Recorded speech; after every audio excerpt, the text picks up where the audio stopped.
Well, when you get nothing to lose and no plan B, you tend to be a little bit more courageous.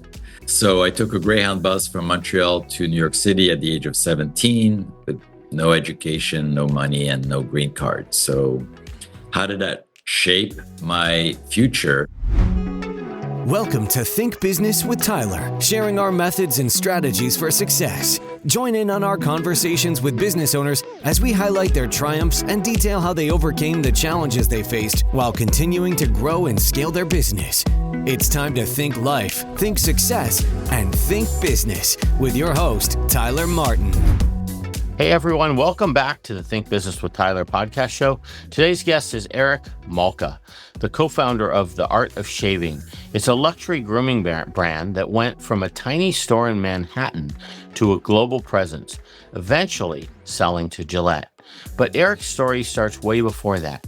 As a 17-year-old undocumented immigrant arriving in New York with nothing but ambition. In this episode, we dive into his early failures, his scrappy wins, and the mindset that helped him turn a $12,000 hustle into a multi-million-dollar brand. If you've ever questioned whether you have what it takes to build something from scratch or felt like your back's against the wall, this one's for you. Let's get into it. Hey, Eric, welcome to the Think Business with Tyler podcast show. How's it going? Good, man. Thanks for having me. Thanks for being here. Hey, I'd love to start out just learning what you do professionally. Two things, learning what you do professionally, and then number two is something about you personally. So these days, I'm an investor and coach. I'm promoting my book, being on podcasts, speaking at universities. Any way I can get my message across to the next generation of entrepreneurs. And something about me is I was born in North Africa. Wow, that's very cool. And you immigrated here. So that's actually a good starting point. And before I ask you that question, I am an immigrant. Yeah, that's awesome. And before I go down that path, I do want to mention, and I'll probably mention it a couple times throughout the show, your book is On the Razor's Edge, the story of the art of shaving. And that This will make the title will make a little more sense as we go through this. But let's start with that journey. So you came into the US, you were an undocumented immigrant, and how did that shape like your entrepreneurial mindset? Like what was your mindset coming in, and how did that start your whole foundation of coming in? Well, when you get nothing to lose and no plan B, you tend to be a little bit more courageous.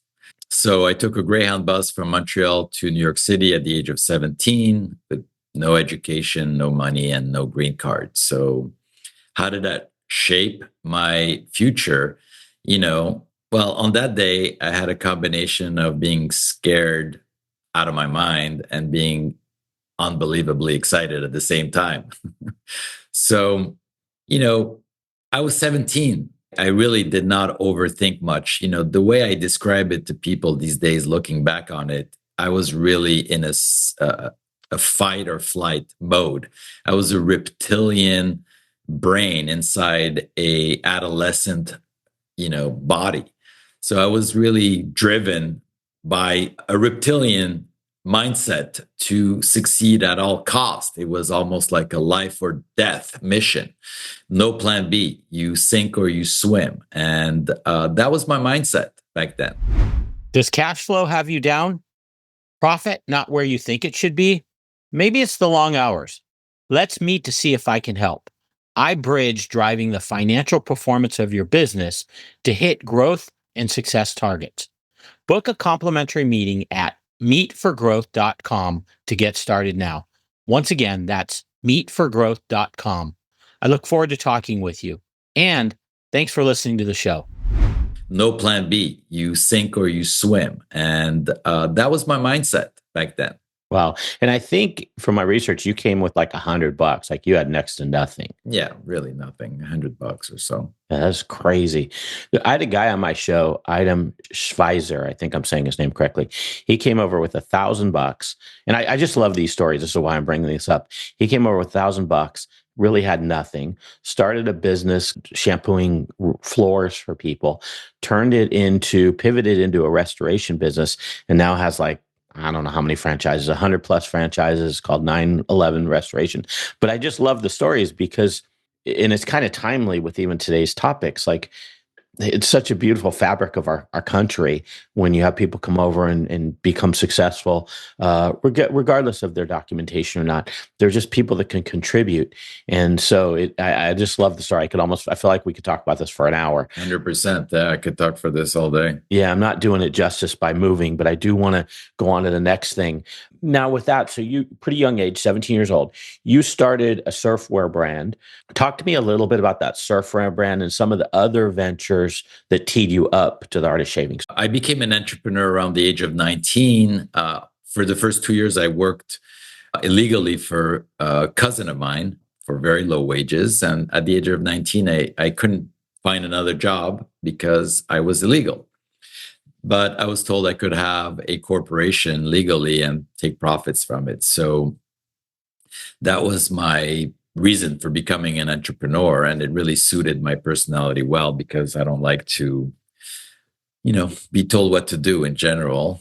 So I had access to manufacturing in Puerto Rico where I lived at the time. And I took some fabrics from the manufacturer's warehouse and I started to knock on retailers' door to see if they wanted me to make anything for them. My first order was for a department store. I'm making some jeans for kids. I made a lot of kids' jeans, but my big break came when I found this surf shop chain called Playero, who gave me an order for 500 bathing suits in fluorescent colors. At the time, they were very popular in the late 80s. And I used to embroider their store name on the front of the shorts. He sold them in a couple of weeks and frantically called me to order thousands of more board shorts. Long story short, I started making board shorts under his name as well as my brand called AquaSurf. And we became very popular on the island because we were really disruptive from going to manufacturer to retailer and cutting out the wholesale piece. So we became very popular and I would see my surf shorts all over the beaches. That was my first foray. And it was very exciting to have it wasn't a huge success, but it was big enough at 19 to be extremely excited about being an entrepreneur. That is pretty cool. And how did that kind of play out? Like, what did you end up selling that company? Because I think you've done a few different things. No, I actually, I did that for about 2 years. Not even 2 years I was doing that. And I was they were producing quite a bit of clothes for me. But in 1991, believe it or not, when Saddam Hussein invaded Kuwait and triggered the US to start what they call the Desert Shield War, my manufacturer was given $25 million worth of government contracts to make fragmentation vests and backpacks for the army. So they went completely nuts and they knew I was really not bad at business. They had seen me operating and they needed all hands on deck. So they offered me this incredible opportunity to join the company and to help them build it, which I did. And from 1991 to 93, we just, killed it at that company and made a lot of money through that endeavor. So that was a weird transition, especially the fact that I was probably the only government contract executive that was also an illegal alien. So that was the weird. And it sounded like you were an employee. And I had a ponytail at the time. And it sounds like you were an employee at the time, which you probably wasn't your favorite thing to be doing, right? I was an employee, but I had equity stake in the business. Okay. So I was doing really well. Sounds like a cool venture. But it's true. You make a good point. And that's the reason I left is because I aspired to build my own thing and to be my own, I didn't want to be part of something. I wanted to create something myself. Yeah. I'm fascinated by, and I've never really heard the way you articulated is you kind of just felt like you were back against the wall kind of in terms of starting businesses and doing your own thing. I haven't really ever heard it articulated that way. And it's interesting how, a lot of people are scared to start their own business because it's the unknown. And it seems like you kind of just push through that. Even to go knocking on doors to make clothing or put brand, labels on clothing. How do you even know how to do that? Like, it just fake it until you make it type of thing, I guess. Yeah, I had good good instincts, and I honed those instincts over time. But it's true that when you have other options in your life, you have a good job, or your parents are supporting you, or you have an education, or you're comfortable, it can be scary to make that leap. And why would you? Being an entrepreneur is lonely, it's uncomfortable, it's not guaranteed, it's risky. So for me, it was not really, that wasn't the thought process, because I had absolutely, unconsciously, I had no choice but to Right. do what I was doing. You can achieve a lot more than you think you're capable of when you're in a situation where you have no choice. Imagine if I asked you to swim 2-3 hours in the ocean, you're going to say, no way, Jose. But if you're stranded in the middle of the ocean, you might swim for 8 hours, and Right. the superhuman strength comes out of sheer survival mode. Right. Yeah, that makes a lot of sense. So after that, so then you took that equity position. Sounds like that went really well for a few years. And then what kind of happened after that? It now sounds like you have some capital on top of that. You probably have a little bit of money. Yeah. Yeah, I had a little bit of capital, bought a nice car, life was good. And I thought, hey, you know, I want to start my own business. I want to move back to the US and pick myself up, went to Miami in 93. And I had this idea to sell music through, bypassing the retail store, which I felt were a dying breed. And I started a company called Mega Music in Miami in 93. And within a year, I had blown all the money I had made up to that point in my life. I made all the mistakes an entrepreneur can make starting a new business. And I fell flat on my face, broke again. And 2 days before closing that business, I met my wife, Miriam. So it was an interesting crossroad, if you will. But I was very distraught. I mean, I was so bullish and empowered by my previous successes that I really leaned hard. And then I felt like, my aspirations were never going to materialize in my life. So I was pretty down and out, but I was happy. I was, had fallen in love with my now wife, and we lived in Miami, and we had fun every day, and I didn't have a job, and lived off of credit cards and fumes from my previous money days. So that's the journey, man. So Eric, taking you back to that failure, when you were going through that failure, did that change your mindset if you go back to that time period, Yeah. did that kind of change your mindset in terms of how you took risks going forward? Now, obviously you've had success after that, and now you're probably reset and you're feeling very confident again. But how did it change it? Can you talk through that a little bit? Well, the art of shaving would have never been successful had I not been through that failure. I mean, that was pivotal for me. And I say that in hindsight. I wasn't really that aware back then. Right. But when I look back on starting the art of shaving, first of all, I remember saying to my wife when we were talking about this new business, I said, I'm willing to try another business once, but if it doesn't work out, I'm going to have to figure out something else in my life. Right. So I kind of told myself this was it. This is my fourth attempt. And if it doesn't work out, the other thing that happened to me that was instrumental is that I realized that I was always thinking so big as far as my aspiration. I wanted to be so successful that it was almost crippling. And for the art of shaving, my mindset was, okay, I can sell my car and get maybe $12,000 from the dealer with equity I have in the car. What is the smallest business I can start with $12,000? So thinking big and starting small became one of my core philosophies, because that's really the mindset, how it shifted after that failure to start the new business. And we started this tiny little store on the Upper East Side of Manhattan selling products on consignment. So, with less than $15,000, we were open for business. Wow. How did the idea, because I think you and your wife came up with the idea of the art of shaving. Yeah. Talk that through a little bit, how it came to formation. Sure. Yeah. I got a job in New York City to support ourselves, and it was in the men's grooming industry. So I became familiar with the category through that job. And traveling to London, I saw many stores like the Art of Shaving in Mayfair, but they were from the 1800s and they looked like they were still from the 1800s.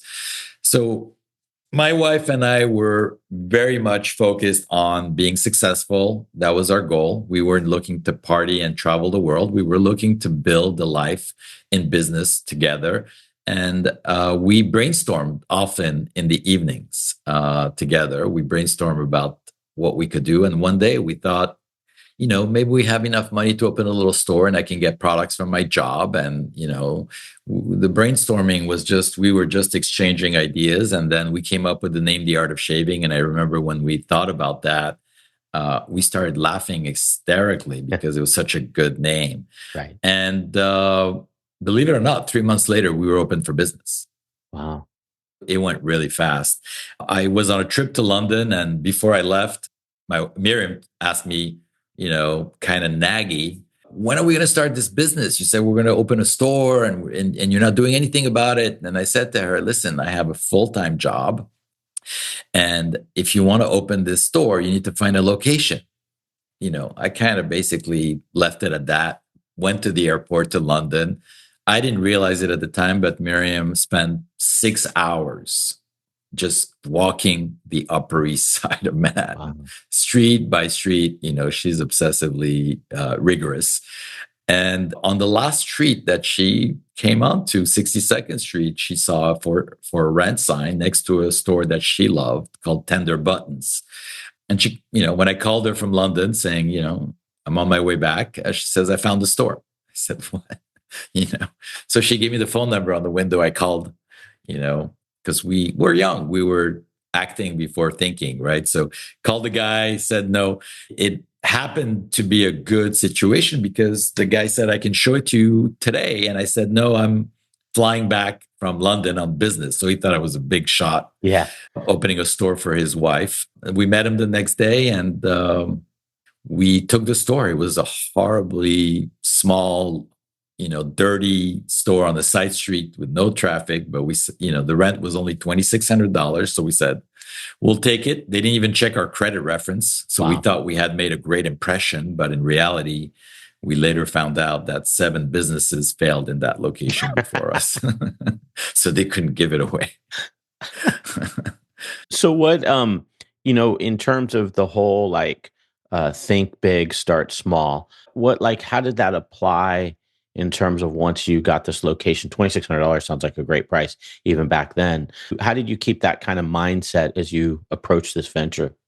Well, we were bootstrapped. I was really, I got products on consignment, so I didn't have to get the cash to pay for the products. And I had my day job, so I wasn't dependent on the store to pay my rent. The store did break even in the first 2 months. I mean, we probably generated 8 or 10,000 a month in sales, which is not a lot, but for us it was great. And then on the 3rd month, it was December, so the Christmas season came upon us, and all of a sudden we did about 40,000 in sales, and we were, top of the moon at that point. We were profitable, and we said, okay, we need to open a second location on Madison Avenue. So a few months later, in March of '97. 6 months after we opened our store, we invited a barber from England to come and do an event in our store where we had a huge amount of customers, but also the press took a notice of it. And the New York Times wrote a 2-page article in the Sunday Metro section on March 23rd, 1997. And our tiny little shop blew up. 20x sales overnight.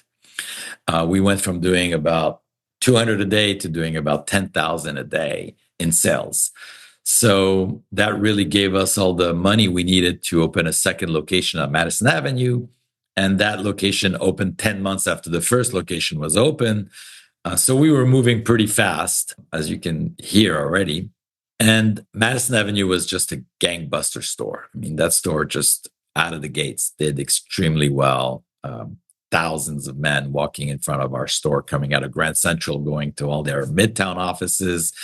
And our store was packed every day. It did it did more than $1 million in sales wow, on the second year. And the two stores generated over 750,000 in profits annually, which was a huge stroke of luck. That gave us money to change our lifestyle, but really to reinvest in the business to grow organically without needing banks and needing investors and so forth. So we grew the business thanks to those two stores for a long time. If you're a business owner feeling stuck in your business, overwhelmed, responsible for everything that happens, and working long hours, Tyler helps his clients develop processes, hire high-performing team members, and better understand their financial metrics and numbers to allow for a more predictable, less hands-on business. To schedule a free, no-pressure consultation, head to thinktyler.com and click the meeting button. Tyler would love to see if he can help you work on your business, not in your business. Schedule a consultation today at thinktyler.com. Think life, think success, think business. We grew the business thanks to those two stores for a long time. Wow. Did one thing is going through my mind. So your wife kind of pushed the whole issue of starting this by finding the first store, and you were working your W-2 job. Were you miserable in that W-2 job, or were you like, hey man, I can make things work. I'm making a good living? Yeah, very miserable. But I was licking my wounds from my, that was my way of sitting in a corner and licking my wounds for a while. And it was very useful for me to do that, regain some confidence through success in that job and, just some breathing room to get to the next step, I mean, this is a what if question, but I mean, your wife was so integral in kind of pushing the envelope of finding that place. If that doesn't happen, what do you think that path looked like? Do you think you push yourself to go back into this idea and find a place, or do you think it's I really don't think that way ever. Okay, fair enough. In a conditional, I wouldn't change anything that happened to me in my life, really. Love it. But I would never think. I don't know what would happen. Yeah, I don't know. It's really, I feel like I've tapped into my destiny. That's why things started to flow. And Miriam and I were incredibly complementary partners in so many ways. We were both very talented in completely opposite ways. And I think one without the other would not have been as successful. So I give her a lot of credit for my success. And I also take a lot of credit for her success in that situation because we really complemented each other well. It's very cool. I'm thinking as you're telling the story, like, just the supply side of things, like you've got this explosive growth, you're having to come up with the inventory and the items. I did some research and I believe you had a supplier that wasn't able to really meet your obligations at some point or be able to deliver fast enough. And you had to be very strategic in that. Yeah, it was kind of worse than that. My employer who was supplying us saw that our business had blown up and he wanted a piece of it, a pretty large piece of it. And I'm not going to say blackmail because that's a nasty word, but he, in many words, said, if you want me to continue being a good vendor and partner for you, I want a piece of that action. And that was a shock to me, but it was also one of my core philosophies is that I always take problems and obstacles to propel me forward. It always makes me go in the direction that I need to be. And what that did is made me immediately realize I can't depend on any vendors. I need to control my destiny. I need to create my own brand. I need to get rid of this guy in my life. I need to quit that job. So that's what I did. Well, and I think part of that story is you had to, in a very covert way, build relationships with new suppliers, or at least, I don't know if you built relationships, but I think onboard them or take me through that process a little bit. Because I think didn't you have a covert period where you kind of had to? Yeah, for a couple of months, I had a covert period where I traveled to Europe and started speaking to competitors of theirs and other vendors that did private label. And the funny thing is that the brand I was selling was being manufactured in the same exact factories as 3 or 4 other brands. And they looked identical from packaging. The only thing that changed was the name of the brand. And so we eventually, when the Madison Avenue store opened, we knew that we had to open with all new merchandise. That was the transition point. But the old store had driven loyalty with the old brands. So when we switched over, what was funny is that maybe half the customers didn't realize we had switched over because the brands look so similar. So they bought products thinking they were just getting the product replenishing. And others we converted to the new brands, and others we just directed them to Barney's or Bergdorf Goodman, where they sold the brand that we no longer served in our store. So it was a transition period, but it was a great lesson, and it led us to develop our own products with our own brand, which was a game changer, which for the was company. huge. Yeah, it's huge. What was the conversation like with the primary supplier when you're kind of navigating away from him? Did he change his tune, and or did he stay strong in terms? He didn't have a chance to do that. Okay, I negotiated for 2 months with him these ridiculous terms. That they would have to approve every location. They would have to, they wanted to basically shackle me and take 50% of the company. So I kind of played along with it. It's horrible to say, but my back was against the wall. I had no choice but to do that. And when I was ready to really pull the plug, I had that conversation with him, and he didn't see it coming. I quit my job.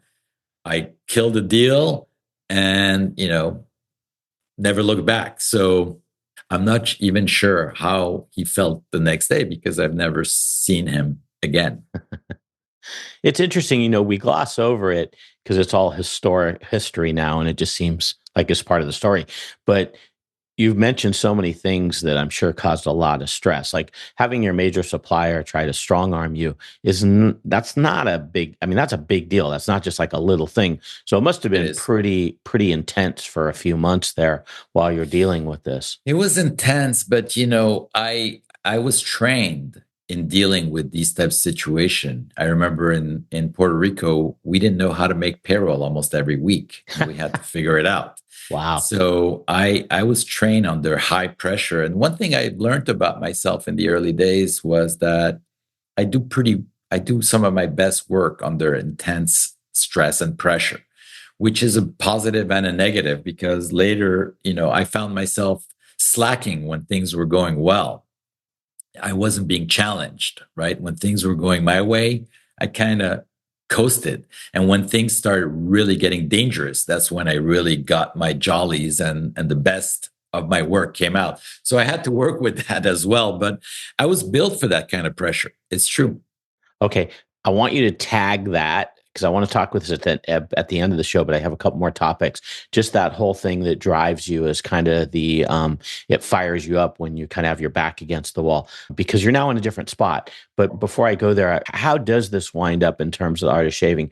I know you ultimately exit. What kind of take me through that story of how you get there to the point of exiting? Well, we started opening stores, and we soon realized that it required too much money to roll out nationwide. September 11th was a big part of that decision to pivot away from retail because I didn't want to spend my life on an airplane at that moment. Mm-hmm. And it was a perfect time to pivot to wholesale, where Neiman Marcus was already one of our customers. And we thought there's a lot of other retailers that might want to have our brand. And it so happened that they were all ready for men's grooming and we were well positioned. So we really grew our distribution. And then in 2004, we pivoted back to retail. We raised money and we started opening stores all over the country with a mall format. In 2006, we did a deal with Gillette to license the Gillette brand and launch a high-end co-branded razor called the Fusion Chrome collection. And that was a huge success. And that led P&G to ask us if we wanted to sell them our company in early 2008. And then for the next 12 months, we embarked on a journey to sell our company through a lot of twists and turns and a lot of moments where my stress was extremely elevated because of the financial crisis that hit during our due diligence of the deal. So our business went into tailspin, like every other luxury business in the world. We lost 25% of our sales overnight in Q4 of 2008. The buyer no longer was buying our business. I was running out of cash. I was facing bankruptcy. It was a real nightmare. And we came out at the end selling our business with a little bit of a retrade, but we still came out doing well and sold the company in May 31, 2009, So which that was was just coming out of the recession, just barely, right? not even. Not even, It was at no, the okay. height. I mean, 2009 is known as one of the worst years in M&A history, by the way. We were Okay. one of the few deals that were being made that year. Wow. And, we got a haircut on the deal, but, Sure. Whatever, that's life. I'm just curious, so 2008 deal falls apart, recession hits full time. I guess we were coming out of the recession probably 2000, maybe it was middle to late 2010, maybe, now that I think Yeah. about it. Yeah. So what was your decision making? Because it would seem like part of you must have been thinking, well, maybe I just fold my cards and I build this back up for a couple of years as we come out of the recession, and then I sell it for probably some crazy multiple Yeah. because you were running out of cash, or what kind of pushed your button to do that? No, I had investors that were horrible that Okay. wanted to take my company away because of the financial crisis. We were at odds. We were basically at war. I thought that the opportunity to sell my company to Gillette was a unique opportunity because there's not a lot of strategic alignment with the men's grooming brand in the luxury market. I had pitched my company to Estee Lauder and L'Oreal and Energizer, and none of them were interested. I thought that, yes, I could probably wait a year or two and rebuild it, but I have to fight with my investors for that period. I run the risk of not having a buyer in 2 years. I run the risk of losing my company during that period. And I run also the risk of being extremely, extremely stressed during that time. So my reflection was, is this enough? Do I have enough here to be financially free, to have freedom of my time? And the answer was yes. I was making enough money with the deal to buy my freedom, which was the most important thing to me. So that freedom piece was added to the sales price in my mind. And it became not a no-brainer decision because I had to think about it, but I knew it was still a good deal and I did it. Plus, there was the uncertainty. I mean, it's easy now in hindsight to go, yeah, we came out of the recession at XYZ. At the time, because at least for me, there's this uncertainty of when will it ever end. You just don't really know. I also, I dug deep at that time and I realized what would be the most important reason not to sell. And what I realized is that the only reason not to sell was to make more money. That was the only reason not to sell. There was no other reason except more money. And I've never, ever done anything in my life for more money because I think that is a big trap. I think having enough is where I live. And the trap of wanting more in the future instead of, the good old tale, right? The bird in the hand, two in the bush. That was my decision. So you always take one in the hand, especially when it's a lot, Makes a lot of sense. Well, I want to go back to that comment that you made. You seem to be, based on what you said, really driven by like having your back against the wall, really being in that fight or flight mode. Now that you've sold and you're an investor and you're helping other companies, that urgency probably isn't really there anymore. How have you adjusted to that? Or what do you do to feed that fix, if you will, to still keep you fired up? I'm fired up by other things. Okay. I'm fired up by, hopefully I don't have my back against the wall anymore. Hopefully. I try to avoid that at all costs. Right now, I focus on my kids, on my health, and adding value to others, especially the young entrepreneurs coming up behind us, right? So I try to be inspired. I've tried to shift my amygdala brain, that reptilian brain, to a more healthy part of my brain where I want to give back, to be grateful for what I have and to try to help the next generation of entrepreneurs because I've been there. I know how hard it is and I empathize with that community. So it's different now. wisdom. I guess when you get older, you lose some of that pressure. But I can assure you that if I was in a stressful situation, I would step up Yeah. because that's where, that's required. But my goal is to avoid those Got it. situations, Got it. It's just is the how you're flight. wired, though. You when the game's on the line, Yeah. you're one of those guys that's going to hit the ball out of the park. Look, if we're on a ship and it's sinking, I'm going to be the guy keeping a cool head and trying to help save the people. I'm not going to be curled up in a corner. I mean, that hopefully I'm never going to find myself in that situation, but Right. I know that I'm wired that way. And it's helped me a lot in my life because being an entrepreneur is stressful, it's uncomfortable, it's scary, all these things. So, you got to keep a cool head. What a cool story, though. When you talk about working with newer or earlier stage entrepreneurs, what do you commonly see? Like, what are the things that you're seeing from entrepreneurs in their journey, early in their journey, mistakes they're making, things they're doing that they could, improve upon? Or Look, I went from kitchen table to strategic acquisition in 12 years. I consider that to be extremely fast. yes, And what I see with entrepreneurs is they think they can do it in 4 years or 5 years, and their business plan matches and their mindset matches. They're running a sprint instead of a marathon. right, And that's why there's such a high failure rate because they're not building a foundation. And that's why being bootstrapped in the beginning for me was a blessing in disguise to go slowly in the beginning to build that foundation. So I see a lot of premature business scaling. I see businesses running out of cash. They feel like cash is burning a hole in their pocket. They have to deploy it. Sometimes I see lack of business or industry expertise in founders. They get into a business that they're not really trained to be in running a business or startup or understanding that category or industry well. So I would sum it up. For me, what I've realized about success is that you need two things to be successful. And we only hear about one thing, which is the magic, right? Here's what you need to do to be successful. That's the magic the entrepreneur has to create. But what they're not telling you is that in order for that magic to materialize, you have to avoid mistakes. You have to avoid failure. So if you create magic and avoid failure, you have a chance of being very successful. Unfortunately, most entrepreneurs experience a lot of mistakes, and some of them can be fatal.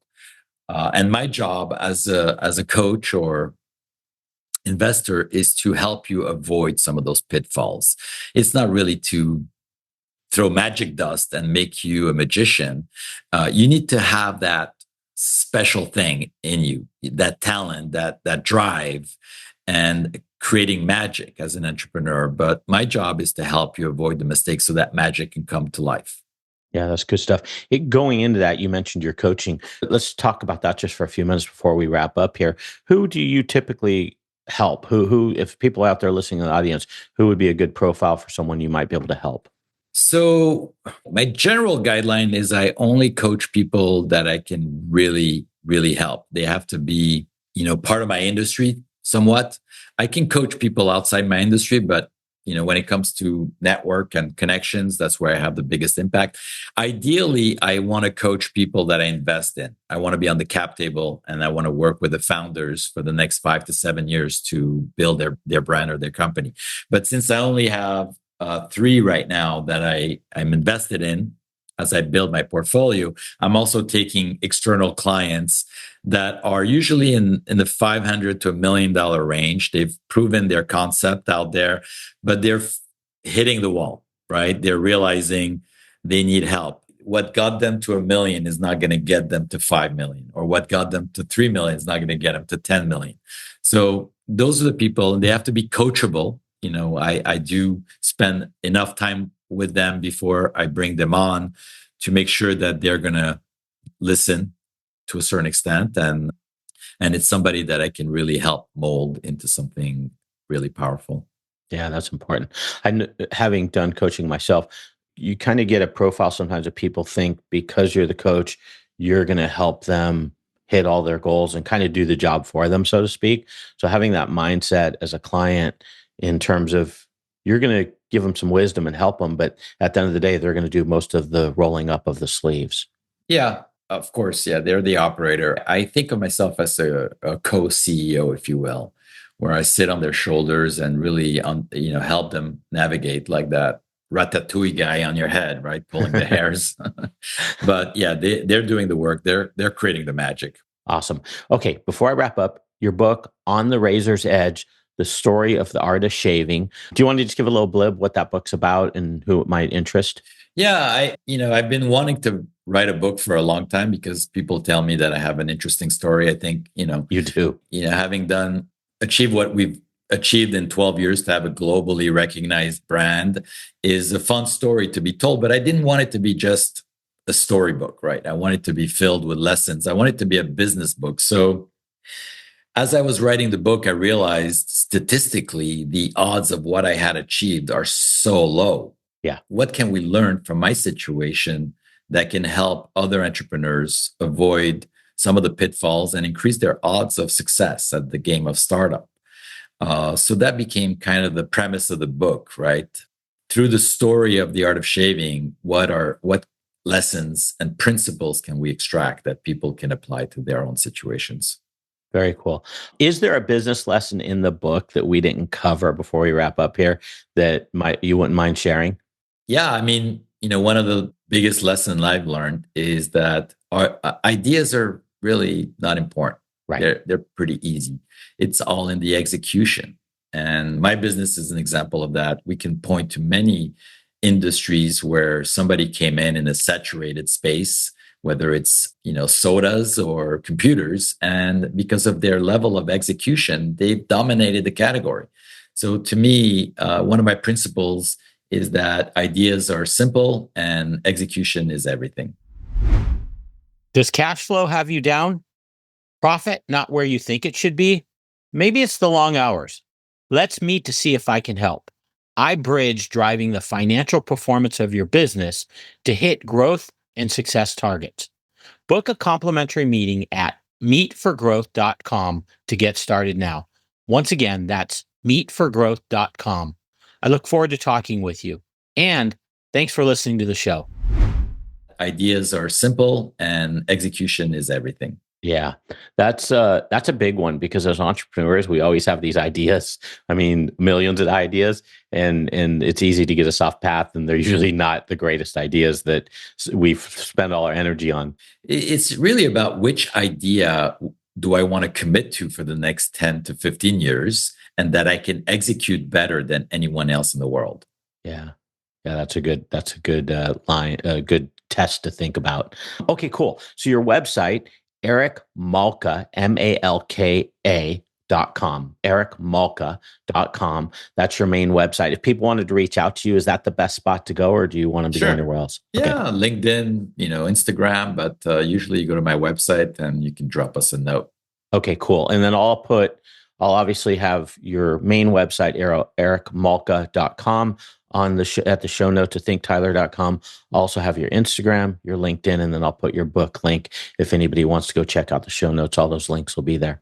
Thank you so much, man. Thank you. You have an awesome story. It's as you were telling me, and I'm like, oh, there's no wonder you have a book and we only just scratched the surface. There's just a lot to your story. So congrats. And it's great that you're helping other people because I can tell you have a lot to offer. Thank you very much. Yes. Feels good. Take care, Eric. That's great. So that wraps up the conversation with Eric. What struck me the most was his belief that execution is everything. Great ideas are easy. It's the consistency, grit, and decision-making under pressure that separates a business from a brand. If you got something out of today's episode, do me a quick favor. Share it with someone else who's building their dream or leave a review. It helps more people discover the show and keeps the conversation going. Until next time, thanks for listening to Think Business with Tyler.